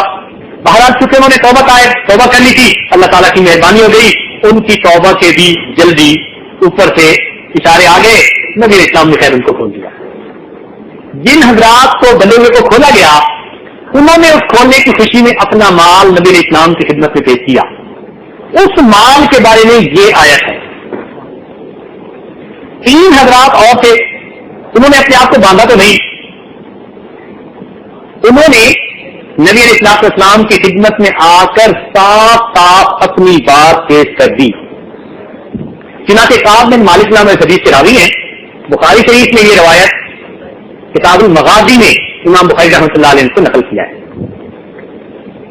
کعب بن مالک رضی اللہ عنہ صحابی ہیں, فرماتے ہیں کہ میرے پاس اونٹنیاں بھی خوب اچھی تھی سفر کرنے والی, اور جتنا آسودہ میں اس وقت تھا اتنا کبھی بھی نہیں تھا. دل میں میرے یہی تھا کہ میں پہنچ جاؤں گا, مگر آج کل کرتے کرتے مجھے نہیں تھا اندازہ کہ لشکر اتنا جلدی واپس آ جائے گا.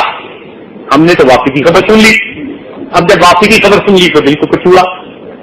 دل نے سوچا کہ پھر دوسرے لوگ جا کے جیسے معذرت کریں ہم بھی جا کے معذرت کر لیتے ہیں.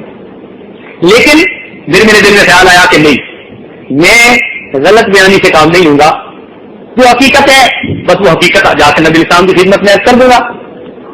چنانچہ نبی السلام مسجد میں تشریف فرمائے. کعب بن مالک رضی اللہ تعالیٰ عنہ مسجد میں حاضر ہوئے. نبی علیہ السلام دیکھ کر مسکرائے, مگر چہرے کے اوپر کچھ جلال کے سے آثار نمایاں تھے. کہتے ہیں کہ مجھے بلایا اور پوچھا کہ کیا وجہ بنی. میں نے کہا اللہ کے نبی سچ بتاتا ہوں, اس لیے کہ اگر جھوٹ بول کر آپ کو وقتی طور پر راضی بھی کر لوں گا تو اللہ تعالیٰ آپ کو سچ کا علم عطا فرما دیں گے، تو پھر آپ ناراض ہوں گے. اور اگر سچ کہوں گا اور آپ وقتی طور پر ناراض بھی ہوں گے تو اللہ تعالیٰ آپ کا حقیقت کھول دے گا کہ میرے دل میں کوئی نیت خراب نہیں تھی، سستی کے سوا کچھ نہیں تھا، تو اللہ کی رحمت ہو جائے گی. چنانچہ انہوں نے سارا واقعہ کھول کر بتا دیا کہ سوائے آج کل کی امید اور سستی کی اور کوئی بات تھی نہیں. نبی اسلام نے فرمایا اچھا اگر یہ معاملہ ہے تو میں بھی تمہارا معاملہ اللہ کے سبب کرتا ہوں. اب جب تک اللہ تعالیٰ کی طرف سے اجازت نہیں ہو جائے گی اس وقت تک تمہیں میں اور کچھ نہیں بتا سکتا. چنانچہ آپ نے واپس بھیج دیا. جب یہ آ رہے تھے کہتے ہیں قبیلہ بنو سلمہ کے کچھ لوگ میرے ساتھ تھے، وہ مجھے کہنے لگے کہ یہ آپ نے کیا کیا، اور لوگوں نے بھی ادھر پیش کر دیے، آپ بھی کوئی ادھر پیش کر دیتے، اللہ کے نبی استغفار کرتے تو معاف ہو جاتا، لیکن آپ نے تو بالکل ہی ہر چیز کھول کے ایسے کہہ دی، خود اپنے آپ کو پتا لیا. کہنے لگے کہ مجھے بھی احساس تو ہوا کہ ہاں کوئی میں ادھر کر دیتا.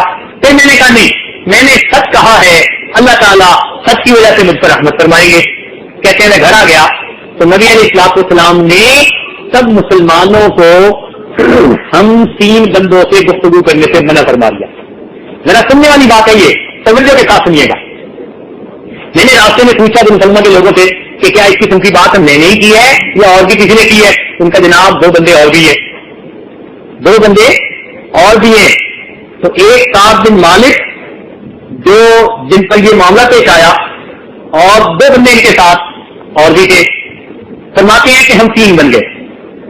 جب گھر پہنچے تو پتہ چلا کہ نبی علیہ الصلوۃ والسلام نے دوسرے مسلمانوں کو ہم سے بات چیت کرنے سے منع فرما دیا. مقاطع، بولنا پن، اللہ کی شان، اس میں بھی بڑی حکمت تھی. یہ بھی اندر کو دھونے کے لیے ضروری ہوتا ہے کئی مرتبہ. کہتے ہیں اب میرے جو 2 ساتھی تھے وہ تو گھروں میں جا کر بیٹھ گئے، نکلتے نہیں تھے غم کے مارے. میں ہمت کر کے نماز بھی مسجد میں پڑھتا اور بازار میں بھی خرید فروخت کے لیے جاتا. تو میں سلام کرتا تو بس لوگ دل میں ہی جواب دے دیتے ہوں گے، مجھ سے کوئی الیک فلیک ویسے نہ ہوتی. تو مجھے ایسا لگتا جیسے میں سب میں کوئی اجنبی ہوں. حالانکہ لوگ میرے اتنے واقف تھے، دوست تھے، سب تھے، لیکن سب اجنبی بن گئے. کہنے لگے ایسے میں میرا وقت گزرنا تو بڑا مشکل. مسجد میں آتا، نبی علیہ الصلوۃ والسلام کے چہرے انور کو دیکھتا، نبی علیہ السلام چہرہ دوسری طرف فرما لیتے. البتہ جب میں نماز پڑھتا تو اس وقت نبی علیہ السلام میری طرف بھی دیکھ لیتے. جب میں دیکھنے کی کوشش کرتا تو نبی علیہ السلام چہرہ دوسری طرف فرما لیتے. کہتے ہیں کہ نبی علیہ السلام کا دوسری طرف چہرہ فرما لینا میرے لیے بہت صدمے کی بات ہے. واقعی جس کو اتنی محبت ہو وہ جب اپنے محبوب کی خدمت میں حاضر ہو اور محبوب رخ پھیر لے تو پھر اس کے دل سے کیا گزرتی ہے. کہتے ہیں بہت مشکل کا معاملہ تھا، بہت مشکل کا معاملہ تھا. ایسے 50 دن گزرے، 2-4 دنوں کی بات نہیں، 50 دن گزرے. اور ان 50 دنوں میں فرماتے ہیں کہ 2 مشکلیں میرے اوپر اور آ گئی. ایک تو مسلمان بولتے نہیں تھے، مگر 2 ایسے واقعات آئے کہ جنہوں نے مجھے ہلا کے رکھ دیا. ایک واقعہ تو یہ کہ کئی دنوں کے بعد میں بڑا اداس تھا اور میں سوچتا تھا کہ میں پوچھوں کسی سے کوئی بڑا قریبی ہو کہ جو بتائے کہ نبی علیہ السلام اپنی نجی محفلوں میں جو ہوتی ہے میرے بارے میں کچھ فرما تو نہیں رہے، کوئی بتا تو نہیں رہے. تو میں نے سوچا کہ میرا ایک چچراد ہے ابو قتادہ اور ان کا باغ ہمارے گھر کے قریب تھا. میں نے کہا کہ میں ان سے پوچھتا ہوں. چنانچہ میں ہمت کر کے دیوار پر چڑھا تو مجھے ابو قتادہ سامنے نظر آ گئے. وہ میرا بچپن کا ساتھی، بڑا دوست تھا میرا، بڑی آپس میں محبت تھی. کہتے ہیں کہ میں نے اوپر کر کے ان کو السلام علیکم کہا، آگے سے انہوں نے جواب نہیں دیا. کہنے لگے مجھے بڑا عجیب لگا. میں نے دوبارہ السلام علیکم کہا تو انہوں نے جواب نہیں دیا. یعنی اونچا جواب نہیں دیا، دل میں تو دے دیا ہوگا، آہستہ سیف اللہ جیسے ہوتا ہے. مجھے نہیں سنائی دیا. 3 دفعہ میں نے کہا ابو قتادہ تجھے پتا ہے کہ میں اللہ تعالیٰ اس کے رسول صلی اللہ علیہ وسلم سے محبت کرتا ہوں؟ تو جواب انہوں نے کہا اللہ و رسول عالم، اللہ اور اس کے رسول بہتر جانتا ہے. کہنے لگے یہ الفاظ تو میرے دل پر بجلی بن کے گرے. اچھا یہ وقت آ گیا اتنا میرا قریبی تعلق والا، اور جب میں کہتا ہوں کہ مجھے اللہ اور اس کے رسول سے محبت ہے تو وہ جواب میں کہتے ہیں اللہ اور اس کے رسول ہی بہتر جانتا ہے. کہنے لگے اتنا میرا دل ٹوٹا، اتنا دل پہ صدمہ ہوا، الفاظ میں بتا نہیں سکتا. میں اتر گیا. اتنے میں پیغام آ گیا کہ پہلے بیویوں کو تو بات کرنے کی اجازت تھی، اب ان کی بھی اجازت بند ہو گئی. کہنے لگے پہلے باقی لوگ تو ویسے ہی بند، یعنی ان سے بول چال بند تھی، اب بیوی کو بھی بول چال بند ہو گئی. اللہ اکبر. کہنے لگے اب ہمارے لیے اور مشکل بن گئی، کوئی بھی اپنا نہیں. بتانا مقصد تھا، سبق دینا مقصد تھا کہ جن تعلقات کی وجہ سے، مشغولیات کی وجہ سے اللہ کے حکم کے پورا کرنے میں سستی ہوئی، اس اللہ کی تمہیں قدر آئے گی. بات واضح ہو جائے گی کہ اللہ کے تعلق کے سامنے یہ تعلقات صحیح حیثیت ہی رکھتے. کہنے لگے اتنی پریشانی کے بتا نہیں سکتا. اتنے میں بازار جا رہا تھا کہ مجھے ایک شامی ملا اور اس نے کہا کہ ہمارے بادشاہ نے آپ کو یہ پیغام بھیجا ہے. تو غسان ایک جگہ تھی جس کے بادشاہ نے ان کو پیغام بھیجا. اس نے لکھا کہ سنا ہے کہ آپ کے جو سردار ہیں وہ آپ کے اوپر سختی کر رہے ہیں اور آپ کے ساتھ دوسروں کا بول چال بند کر دی گئی ہے اور آپ قید تنہائی میں ہیں. تو آپ اگر ہمارے پاس آئیں تو ہم آپ کو عزت سے نوازیں گے اور آپ کا اکرام کریں گے اور فلاں کریں گے. کہنے لگے کہ میں نے یہ خط پڑھا تو میرے دل پر دوسرا اور زخم لگا. اب یہ وقت آ گیا کہ مجھے یہ کفار اپنی طرف مائل کر رہے ہیں، یہ وقت آ گیا کہ یہ کفار مجھے اپنی طرف مائل کر رہے ہیں. کہنے لگے میں نے تو خط کو پھاڑ کر تندور میں ڈال دیا، لیکن میری حالت یہ ہو گئی کہ اب زمین اپنی پوری فراخی کے باوجود میرے اوپر تنگ ہو گئی، اپنی جان میرے اوپر تنگ ہو گئی. مجھے یوں لگتا تھا کہ اب اللہ کے سوا میرا کوئی ملجا اور ماوا نہیں، اللہ کے سوا میرا کوئی نہیں، میرا کوئی نہیں اللہ تیرے سوا. بس یہ میری کیفیت ہو گئی. فرماتے اس کیفیت میں ایک دن فجر کی نماز پڑھ کے میں اپنے گھر کی چھت کے اوپر بیٹھا تھا کہ جبل صلاح سے ایک آواز آئی کہ کعب بن مالک مبارک ہو، تیری توبہ کو قبول کر لیا گیا. نبی اسلام صلی اللہ تعالیٰ کی طرف سے توبہ کی قبولیت کے خوشخبری آ گئی. صحابہ کرام نے سنا، ایک آدمی بھاگے، ایک گھوڑے پر آئے. فرماتے گھوڑے والے پہلے پہنچے اور انہوں نے آ کر مجھے پیغام سنایا. تو یہ سن کر میرے دل کو بڑا سکون ملا، مجھے خوشی ملی. حتیٰ کہ میں نے جو کپڑے پہنے ہوئے تھے نا، میں نے وہ کپڑے خوشخبری لانے والے کو ہدیہ کے طور پر پیش کر دیے، ہدیہ کے طور پر پیش کر دیے. اور اس کے بعد میں مسجد نبی میں حاضر ہوا. فرماتے ہیں جب مسجد نبی میں حاضر ہوا تو اس وقت ایک صحابی کے طلحہ بن عبید وہ بیٹھے ہوئے تھے. دیکھتے ہی وہ اٹھ کر آئے اور انہوں نے آ کر مجھے مبارکباد دی اور مجھے گلے ملے. فرماتے ہیں کہ طلحہ بن عبید کا اتنی گرم جوشی سے مجھے ملنا زندگی میں مجھے کبھی بھی نہیں بھول سکتا. واقعی مشکل کے وقت میں جو محبت دیتا ہے اس کی محبت کبھی نہیں بھولا کرتا. کہنے لگے نبی علیہ الصلوۃ والسلام کی طرف میں نے دیکھا، آپ کا چہرہ انور خوشی کے ساتھ تمتما رہا تھا، کھل رہا تھا خوشی سے. نبی علیہ السلام نے مجھے اپنے قریب بلایا اور بلا کر فرمایا کہ اللہ تعالیٰ کی طرف سے توبہ کی قبولیت کی بشارت آ گئی. بہرحال یہ لمبا واقعہ ہے. فرماتے ہیں میں نے اس وقت یہ سوچا کہ کیونکہ مال کی وجہ سے میرے اندر سستی آئی کہ میرے پاس وسائل ہیں، میں پہنچ جاؤں گا، اس بات کی وجہ سے میں نے کہا اللہ کے نبی میں اپنا سارا مال اللہ کے راستے میں صدقہ کرنا چاہتا ہوں. نبی اسلام نے فرمایا تم اپنی بیوی بچوں کے لیے بھی کچھ رکھ لو. میں نے کہا اچھا خیبر کی غنیمت کا مال میں رکھ لیتا ہوں، باقی سب اللہ کے راستے میں صدقہ کرتا ہوں. جب ان صحابہ نے جو بندے تھے یا یہ صحابہ جن کی توبہ قبول بعد میں ہوئی تھی، ہلال بن امیہ اور مالک بن زرارہ، کعب بن مالک رضی اللہ تعالیٰ عنہ اور مرارہ بن روی رضی اللہ تعالیٰ عنہ، یہ تین صحابی تھے. انہوں نے بھی اپنا مال پیش کیا. تو ابتدا میں نبی علیہ الصلوۃ والسلام نے ان کا سارا مال جو انہوں نے پیش کیا تھا لینے سے ہچکچاہٹ فرمائی. فرمایا کہ بھائی جب تک اللہ تعالیٰ کی طرف سے مجھے کوئی واضح حکم نہ مل جائے میں کیسے طرح مال لے لوں. تو اللہ تعالیٰ نے اس بیک گراؤنڈ میں یہ آیت نازل فرمائی، اے میرے محبوب خذ من اموالہم صدقۃ. اب پس منظر آپ کی سمجھ میں آ گیا نا سارا کہ انہوں نے اپنا سارا مال پیش کر دیا. لیکن اللہ تعالیٰ کی طرف سے کیا ارشاد ہوا، اے محبوب آپ ان کے مالوں میں سے صدقہ لے لیجئے. خذ من اموالہم صدقۃ، ان کے مالوں میں سے صدقہ قبول فرما لیجئے. اس کا نتیجہ کیا ہوگا، تطہرہم، اس سے ان کے مال پاکیزہ ہو جائیں گے، وتزکیہم بہا، اور اس سے ان کے من صاف ہو جائیں گے. یعنی دو نعمتیں ملیں گی، ایک تو مال صاف ہو جائیں گے اور دوسرا من صاف ہو جائیں گے. اور اگلی بات فرمائی وصلی علیہم، اور اے محبوب ان کے لیے آپ دعا فرمائیے، ان صلاتک سکن لہم، آپ کی دعا سے ان کو دل کا سکون مل جائے گا۔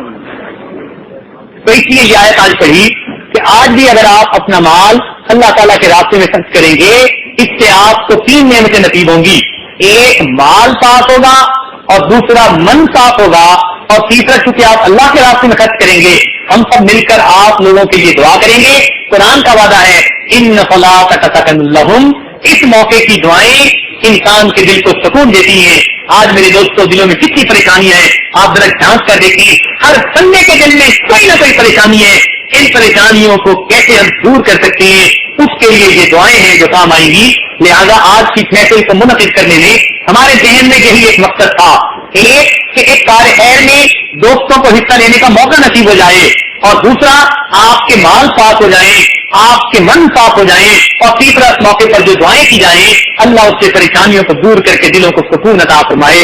لہذا آپ میں سے جو آدمی جتنا بھی اس راستے میں خرچ کرے گا، دعا ہم عقید پر سب کے لیے کریں گے، اللہ تعالیٰ ہمارے مالوں کو بھی پاک فرما دے، من کو بھی صاف فرما دے، اور ہمارے دلوں کو سکون عطا فرما دے۔ یقیناً اللہ کے راستے میں جو جتنا قربانی کرے گا اللہ تعالیٰ کی طرف سے انعام اتنا ہی زیادہ ہوگا۔ تو آپ جیسے اپنے گھر کی ضروریات کو پورا کرتے ہیں، چاہے $1000 کا خرچہ ہو یا 5000 کا، سمجھتے ہیں کہ یہ میری ذمہ داری ہے، اللہ کے گھر کو بھی اپنی ذمہ داری سمجھیے۔ آج آپ اللہ کے گھر پر خرچ کریں گے، اللہ تعالیٰ اس کے بدلے آپ کو جنت کا گھر عطا فرمائیں گے۔ رب کریم ہمیں اپنے گھر کی خدمت کے لیے قبول فرما لے، اور ہمیں اس خیر کے راستے میں سے زیادہ جان مال کے ساتھ خدمت کی توفیق عطا فرما دے۔ وآخر دعوانا ان الحمد للہ رب العالمین۔